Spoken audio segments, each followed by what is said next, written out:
People might find surprising, in the little town of Bigger, Saskatchewan, there's this company called Prairie Malt. I'm David Klinger, and I'm the commercial manager for Prairie Malt. We primarily take malting barley and process it into malt for brewers and distillers around the world. We are really in the heart of the Western Canadian barley growing region. We're surrounded by a massive amount of malting barley. The farmers are outstanding and they understand our needs and our customers' needs. The Saskatchewan farmers have been dedicated in being very sustainable stewards of the land.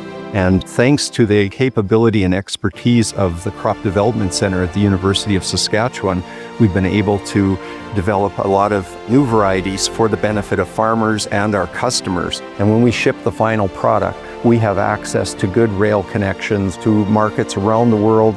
The commitment of the Saskatchewan government to our customers is very vital, and our customers expect a long-term commitment from wherever they are buying their malt.